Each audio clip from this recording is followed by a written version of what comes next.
Hey guys, it's Core Ross and What's 6 News. Today we have the patch notes for Operation Twin Shells. The new season is launching on September 10th, of course, with our Greek operator here with 2 robots, and the 2 robots are actually what appear in the game.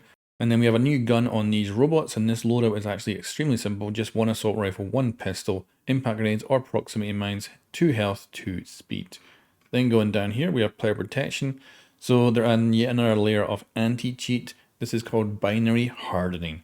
Kind of similar to some sort of encryption to help make it harder for cheat makers to make cheats. We'll see if this, of course, leads to anything, because the cheat problem right now is pretty bad. And then one of the biggest features, or most anticipated, is the Siege Cup, which will be launching. This was something that was announced I think it was 5 years ago. I'm pretty sure it was pre-COVID originally. So the Siege Cup is coming. It'll be hitting and there's the link to actually go and sign up for it. So make sure to do that if you want to. The link in the description below. Now, the Siege Cup is where a 5 stack of players go into a tournament. I think it will happen on weekends, and it's going to be every 2 weeks. It's going to be on PC for the first season, and then next season, which is season 4, which will launch in November, everybody should have access to it so you can jump in. And yeah, just be aware that right now you need to register as a 5 stack to be able to play the Siege Cup beta. You won't be able to just jump into it part way through it, so be aware of that and sign up. There's also brand new competitive packs, which allow you to get unique items for doing anything competitive, whether it's ranked or doing the Siege Cup. Now, console players will also get a free pack when it comes to the start of the next season to make up for them not being able to get any packs. That also means, though, that if console players are getting one pack for missing one entire season of every 2 weeks being these Siege Cups, means you're probably quite hard to get these packs, is my assumption. There's also brand new competitive coins which are used to buy the packs. I hate having yet another currency in the game, and they might well monetize this. I wouldn't be surprised if maybe you'll be able to pick up and buy these in the future, but we'll see. Then we've got the 1v1 custom preset. So this allows you to do a short match or a long match, and of course it's 1 versus 1. Then we've got skill initialization. So this is for brand new players who just unlocked rank, and it'll give the player a bit of a boost, I think it sounds like, or it will try and work out where they should be. I've got no clue how this is going to work, so we'll see, but this is just for new players. As it says here, players who unlock the rank playlist will have a rank assigned via a new calculation. So I don't believe this means that you just suddenly start the normal season higher, but maybe I'm wrong. And also, if you get to gold 1, you can get a headgear for Twitch. So that's like the previous headgears we've been getting. And then there's a little change to the arcade playlist. So sniper only game mode is out and being replaced with weapon roulette. So a free-for-all based game modes. Then we got our balancing. We've got Dokubi. So she now starts with 0 logic bombs, and it fills up to 2 over time. So only 2 maximum. Then we've got Nuke, whose ability now doesn't run out as long as you're just walking around. So there's no timer to her ability. She can have it on potentially the entire game. But if she shoots, vaults, does anything kind of action-based, then it's going to start to go down, but it will not switch off until it does run out of charge, but it takes a long time. Then we've got Solus, who's got kind of a range of different stuff going on with her. And the major thing is that the central view, that little box in the middle of her screen, now is where she will see the gadgets. And also she has to overclock in order to actually identify gadgets, and she can no longer ping them to friendlies. The overclock also has limited uses, and it will alert nearby, so if you're on your drone, it will let you know that you have been spotted by Solus. And then proximity alarms no longer give out points. So this means the combo of the recruit with the nitrocell and proximity alarm is no longer kind of as viable, because you won't get the points and be able to just set it off from the other side of the map. You'll need to be into, you'll need to stick into audio range for that to work. Now, this one's interesting because I thought, and I think everyone thought after watching the reveal, that Claymores were going to get nerfed. They're getting buffed. So they're going to instantly explode now instead of having a short delay. So that's awesome. I thought they were going to get nerfed. So that's absolutely sweet because I love my Claymores. Then you've got the After Action Report 2.0. So this looks great. I'll show a video of it right now, and I'm looking forward to it being in the live game. And then you have the drone speed boost. So this means your drone now has basically a nitros button when you want to go faster, just like you would have in a racing game. So you can go boosting yourself around the map. There is limited uses for it.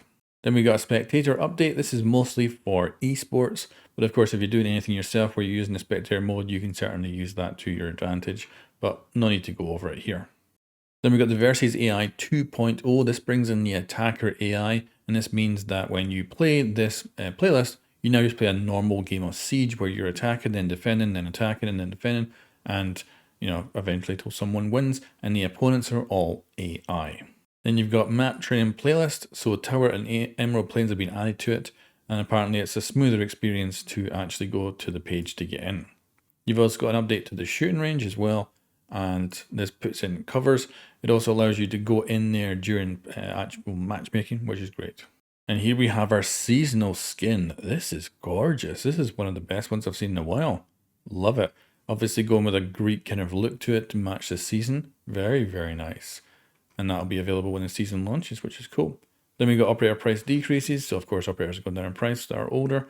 And then we got player protection here. Reverse friendly fire will not be switched off when you actually revive someone that you have downed, which is good change. Then of course our operator guides, so new ones for the new operator, new ones for the changed operators, and then we've got the locker now shows which items owned are currently equipped, and players can mark all their items as seen and move on, which is good. I hate having those little dots all the time. We've also got an option to switch off the motion blur through options menu. I thought that was already doable, but hey. Then we've got this. This is a kind of disappointing one, actually. So Vulcan is being removed from Siege. Instead, they're switching over to DirectX 12. You'll be able to pick 11 as well.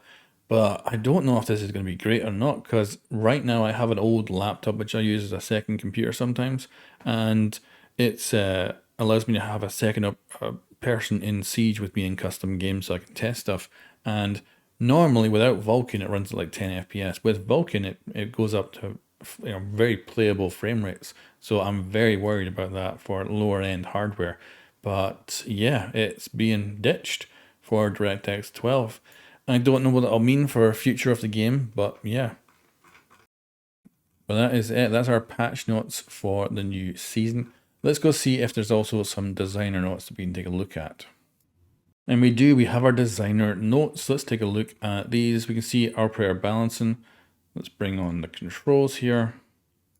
So we've got PC, Platinum and above, and of course, this is what they look like. Ash, absolutely kicking ass at the top there. And Finca, got a good high win rate. Good collection of operators down here, but quite a few are falling into the underpicked and too weak category. Console is, wow. So Ash, very high pick rate. Ace, we got Sen's doing really bad.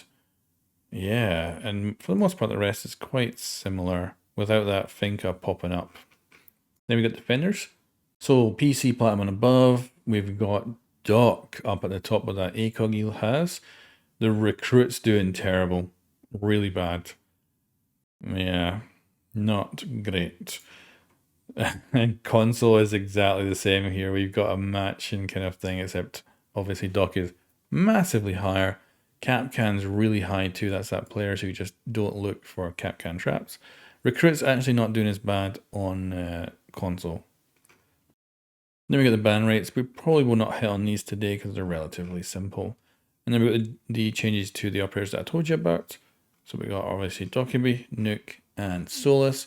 Solus is the biggest one overall that's getting the major changes, but I think it actually negates some of her previous nerfs. And then we have our Claymore changes. So I can't believe it. Claymores are getting buffed. I was so expecting them to be a nerf. When they mentioned it in the live stream, I was 100% thinking it was going to be a nerf. So it's actually a buff. So yeah, remove the delay. That's awesome. Of course, it affects these operators who have Claymores. We've got proximity alarm. This one is going to slightly affect the new recruit, who, as we've seen, is not doing that great. And yeah, nothing major overall for that.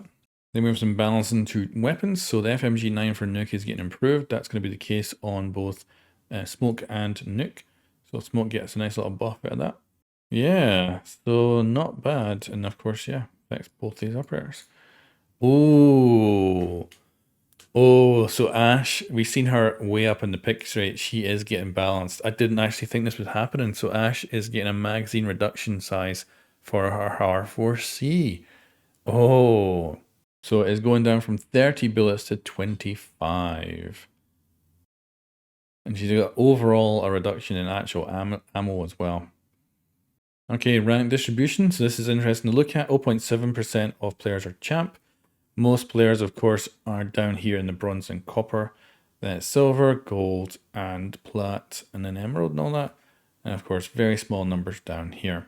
Then we got our console, and it's quite similar overall, 0.6% down here, with a big chunk of players stuck in copper and bronze, no matter how many games they play of rank 2.0. Anyway guys, that is it. That's a good look at the new season of Rainbow Six Siege.